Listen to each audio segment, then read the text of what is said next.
In this video, I'll be assembling the bar clamp from the plans available on my website. First thing I did was to print the plans so I could bring them out to my workshop. Then I could carefully cut out and prepare all of the parts before beginning assembly. The first assembly step is to glue the steel bar into the fixed jaw along with the filler. I'm going to let that epoxy cure before I move on to the next step.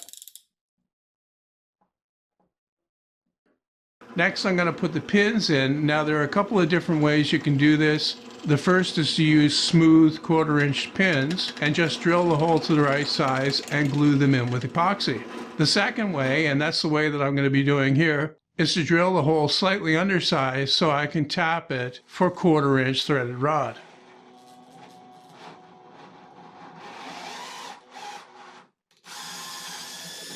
I'll put epoxy inside those holes and then screw the threaded rod pieces in, and those will act as the pins. I wanted to keep these pins as short as I possibly could, but I still need to drive them in, so I cut a shallow slot in each one so that I could use the screwdriver. Here's a better look at the bar. You can see that it has notches cut into it. I used a regular triangular file for that, and it only took about 5 minutes. I went with a 1/4-inch spacing to make it faster to adjust the clamp, but you can space these any distance that you want. The next thing to do is to glue on the fixed clamp pad. Take note of the grain direction of the fixed pad. It should go across the jaw like that. Assembly step 2 starts with fastening the plate to the moving jaw with a 1-inch screw. With that done, I can screw on the locking plate. I'm not using glue on either one of these joints. Next, I'm going to slip the bar in to the slot to make sure that it moves freely, and then I'm going to glue in the filler on the end of the moving jaw.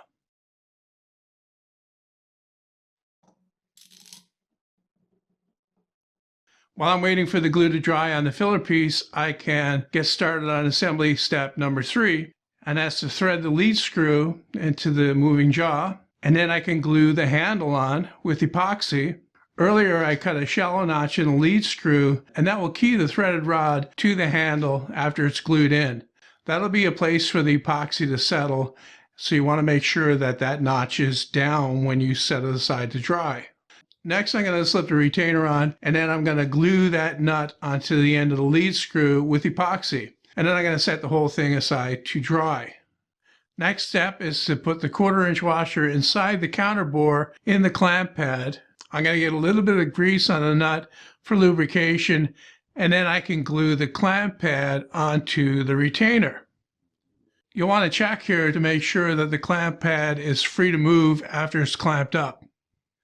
When that's done, the clamp is pretty much done. All that's left to do is some sanding to clean it up and take off the rough edges.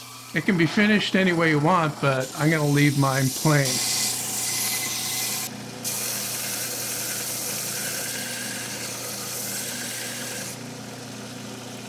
When it's all done, you really want to give the epoxy at least overnight to dry before you put any real pressure on it.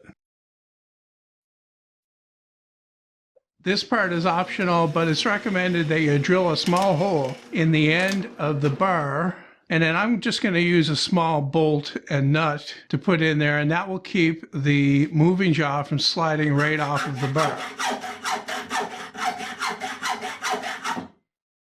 Well, that's it, fully finished. Tell me what you think of it in the comments. Like I said in the beginning of the video, there are plans available, and they're on my website. And there's a link to them in the description. Very easy to make, very cheap to make also. Doesn't use any special parts or materials. Very little hardwood. As you can see, these two parts here are the hardwood. The handle can be any wood you want. I use spruce. This is 3/8 threaded rod, very easy to get. And this is just regular mild steel that you can pick up just about anywhere. There's nothing especially tricky about making it. Like I said in the video, these notches here were just done by hand. It took maybe 5 minutes to file all of them. And I went 1/4-inch spacing, but you could go 1/2 inch, you could go 3/4 inch, you could even go 1-inch spacing for those. The only thing is you'll lose some quick adjustment. You'll have to do more turning of the handle here to get it closer to where it is. So I think that, a 1/4 inch spacing, perfect for this type of thing. The plans call for a 12-inch bar. You can shorten that up to 10 inches, and that will give you around about 6 inches. I think the 12 inches here leaves you with about 7 inches or 7.5. Yeah, I got 7.5 inches between the jaws here. So that's good capacity. Now, these are not, heavy duty clamps. These are light duty clamps. They'll get the job done. They'll clamp up parts that you need to do some gluing on or holding or whatever. But I wouldn't rely on them for really, strong holding power. You'll want an all steel clamp for that. But these, if you were to make a dozen of these to have around, would definitely get used, I'm sure. I know they would here. Well, that'll be it for this one. I hope you enjoyed it. If you have any more questions on the build, you can go check out the website article. It has details that didn't make it into the video. So if you have any questions, usually you're going to find them there.